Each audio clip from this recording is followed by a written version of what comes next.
नमस्कार दोस्तों। एक बार एक मंदिर में सफाई करने वाला एक सेवक भगवान की मूर्ति की तरफ देखता है और भगवान से बोलता है, भगवान क्या आप बोर नहीं होते? सालों यहाँ खड़े रहते हो। क्यों ना मैं आपकी जगह ले लूं और आप मेरी जगह ले लो। मैं आपके रूप में आ जाता हूँ और यहाँ खड़ा हो जाता हूँ और आप मेरे रूप में आ जाओ और एक दिन की छुट्टी लेकर घूम आओ। भगवान कहते हैं, पगले, यहाँ खड़ा होना इतना आसान काम नहीं। तू अपना काम कर और मुझे मेरा काम करने दे। यहाँ खड़ा होना बहुत मुश्किल है। वो सेवक अटक ही जाता है।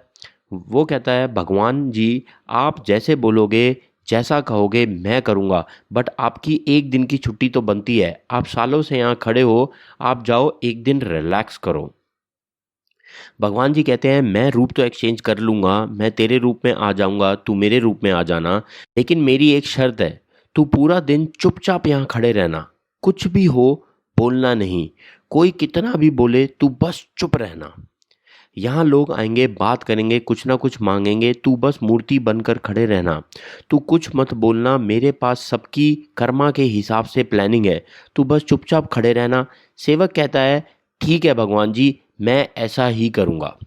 रूप एक्सचेंज हो जाता है, सेवक मूर्ति बनकर खड़ा हो जाता है। उस दिन मंदिर में पहला भक्त एक बिजनेसमैन आता है। वो मूर्ति के आगे माथा टेकता है और बोलता है, भगवान मुझे आशीर्वाद दो, मैं एक नई फैक्ट्री खोलने जा रहा हूँ। मुझे उसमें भी पहले जैसी सफलता मिले, मैं तरक्की करूँ, बहुत पैसा और शान शौकत हो मेरे पास। और वो जब उठता है तो उसका वॉलेट, उसका बटुआ वहीं गिर जाता है और वो वापस चला जाता है। मूर्ति बने सेवक को बहुत मन करता है कि वो आवाज़ लगाकर बोले, तेरा बटुआ यहाँ गिर गया है। फिर उसको भगवान की बात याद आती है कि चुपचाप खड़े रहना, कुछ नहीं बोलना।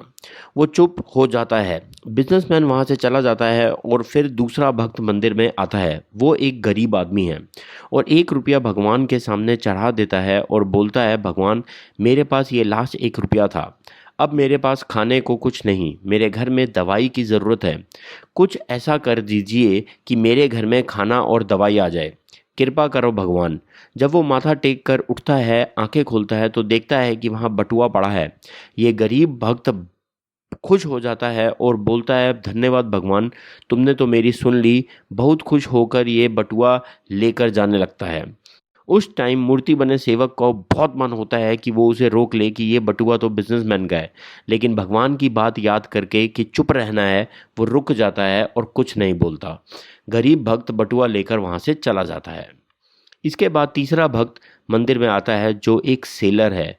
वो भगवान के आगे माथा टेकता है और बोलता है, भगवान मैं 15 दिन के लिए समुंदर में जा रहा हूँ अपने काम पर, अपनी बोट लेकर। मेरी मेरी रक्षा करना, मुझ पर कृपा रखना कि मेरा ये सफ़र बहुत अच्छा रहे। अभी सेलर प्रार्थना कर ही रहा होता है, इतने में बिजनेसमैन वहाँ पुलिस लेकर पहुँच जाता है और बोलता है, इसने मेरा बटुआ चुराया है। मेरे बाद तो सिर्फ यही इस मंदिर में आया, इसे गिरफ्तार कर लो। पुलिस सेलर को गिरफ्तार कर लेती है। अब मूर्ति बने सेवक से जो सब कुछ देख रहा होता है चुप नहीं रहा जाता। वो कहता है, रुको, बटुआ सेलर ने नहीं, उस गरीब भक्त ने चुराया है। अब पुलिस सुनती है, भगवान खुद कह रहे हैं तो सही होगा। वो सेलर को छोड़ देते हैं और गरीब को गिरफ्तार करके ले जाते हैं।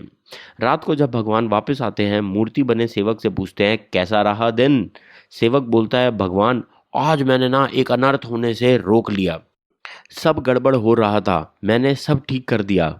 खुश हो जाओगे सुनकर आप। और वो भगवान को पूरे दिन की स्टोरी सुनाता है। भगवान कहते हैं, पगले, तुझे कहा था ना चुप रहना, तूने कुछ ठीक नहीं किया, सब गड़बड़ कर दिया।